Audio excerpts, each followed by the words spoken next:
Next problem, a beam is simply supported and carries a UDL of 40 kN per meter over the whole span. അപ്പോൾ എന്താണ് ഒരു simply supported ബീമാണ്.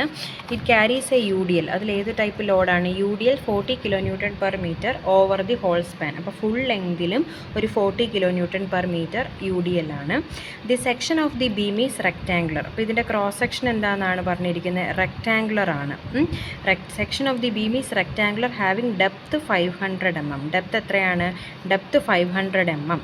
If maximum stress in the material of the beam is 120 N/mm². അപ്പോൾ stress എന്ന് പറയുമ്പോൾ എന്താ? Sigma maximum എത്രയാണ് തന്നിട്ടുണ്ട്?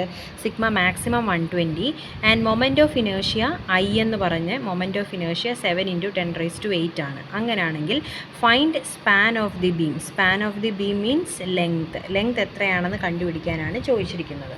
അപ്പോൾ ആദ്യം നമുക്ക് ഗിവൺ ഡേറ്റാസ് എഴുതാം. എന്തൊക്കെയാണ്? സിംപ്ലി സപ്പോർട്ടഡ് ആണ്. യു ഡി എൽ ഡബ്ല്യു എത്രയാണ്? 40 kN/m. സോ എങ്ങനെ എഴുതാം? 40 × 10⁻³ kilo means 10⁻³ newton metre. Depth എത്രയാണ് തന്നിട്ടുണ്ട്? 500 mm. Sigma maximum 120 N/mm². ഐയുടെ വാല്യൂ 7 × 10⁸ mm⁴. സ്പാൻ എൽ കണ്ടുപിടിക്കാനാണ് ചോദിച്ചിരിക്കുന്നത്. അപ്പോൾ നമുക്കറിയാവുന്ന ഇക്വേഷൻ എന്താണ്? M = sigma maximum × Z. What is Z? Z കണ്ടുപിടിക്കുന്ന രീതി ചെയ്യാം. ഒന്നെങ്കിൽ ഈ രീതി ചെയ്യാം, അതല്ല എങ്കിൽ നിങ്ങൾക്ക് എന്ത് ചെയ്യാം? കുറച്ചുകൂടെ ഐ ഡയറക്റ്റ് തന്നിട്ടുള്ളത് കൊണ്ട് M/I = സിഗ്മ/y വെച്ചിട്ട് ചെയ്യാം. M/I = സിഗ്മ/y വെച്ച് ചെയ്യാം. അതാകുമ്പോൾ ഡയറക്റ്റ്ലി ഇവിടെ ഐ തന്നിട്ടുണ്ട്, y എന്ന് പറയുമ്പോൾ d/2 എടുത്താൽ മതി. സ്ട്രെസ് തന്നിട്ടുണ്ട്, മൊമെൻറ്റ് കിട്ടും. ഓക്കെ, അതാണ് എളുപ്പം ഇച്ചിരി കൂടെ. അതല്ല എങ്കിൽ ഇവിടെ സിഗ്മ മാക്സിമം വെച്ച് നമുക്ക് M = സിഗ്മ മാക്സിമം × ഇസഡ് ആണ്. ഇസഡിൻ്റെ ഇക്വേഷൻ എന്താ? ഇസഡ് എന്ന് പറഞ്ഞാൽ BD²/6 ആണ് അല്ലേ? പക്ഷേ ഡി മാത്രമേ തന്നിട്ടുള്ളൂ, വിഡ്ത്ത് തന്നിട്ടില്ല. സോ ഡി മാത്രം തന്നിട്ടുള്ളതുകൊണ്ട് നമുക്ക് BD²/6 വെച്ചിട്ട് ഇക്വേഷൻ ചെയ്യാൻ പറ്റത്തില്ല. പകരം ഇസഡിൻ്റെ ഒരു ഇക്വേഷനാണ് നമ്മൾ പറഞ്ഞു, it is ratio of I and Y maximum. I/Y maximum ആണ്. അതല്ല എങ്കിൽ നിങ്ങൾ ഇങ്ങനെ ചെയ്യുക, മൊമെൻറ്റ് എമ്മിന് M/I = സിഗ്മ/y മാക്സിമം ആണ്. അപ്പോൾ നമുക്ക് എം ആദ്യം കണ്ടുപിടിക്കണം. ഇക്വേഷൻ ഇട്ട് ചെയ്താലും മതി. എം ആദ്യം കണ്ടുപിടിക്കണം. എമ്മിൻ്റെ ഇക്വേഷൻ എന്താണ്? Simply supported with you D L ആണെങ്കിൽ നമുക്കറിയാം മാക്സിമം ബെൻഡിങ് മൊമെൻറ്റ് WL²/8 ആണ്.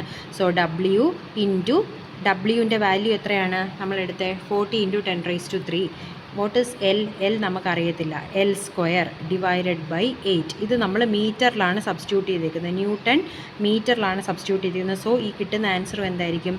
ന്യൂട്ടൺ മീറ്ററിലായിരിക്കും. ഇത്രയും L² എന്ന് വരും.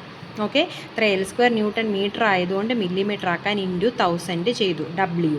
സോ നമുക്ക് എമ്മിൻ്റെ വാല്യൂ കിട്ടി. അത്രയും ൻ്റെ ടേംസിൽ W കിട്ടി. ഐ തന്നിട്ടുണ്ട്, സിഗ്മ മാക്സിമം തന്നിട്ടുണ്ട്. വാട്ട് ഈസ് y എന്ന് പറഞ്ഞാൽ എന്താണ്? D/2 അല്ലെങ്കിൽ ഡെപ്ത്/2 ഇല്ലേ? ഇതാണ് y എന്ന് പറയുന്നത്. സോ D/2 ഡെപ്ത് എത്രയാണ്? 500/2 250. സോ നിങ്ങൾക്ക് എന്ത് ചെയ്യാം? M/I ഇതിനകത്തോട്ട് സബ്സ്റ്റിറ്റ്യൂട്ട് ചെയ്യാം. എമ്മിന് വരെ എന്ത് സബ്സ്റ്റിറ്റ്യൂട്ട് ചെയ്യാം?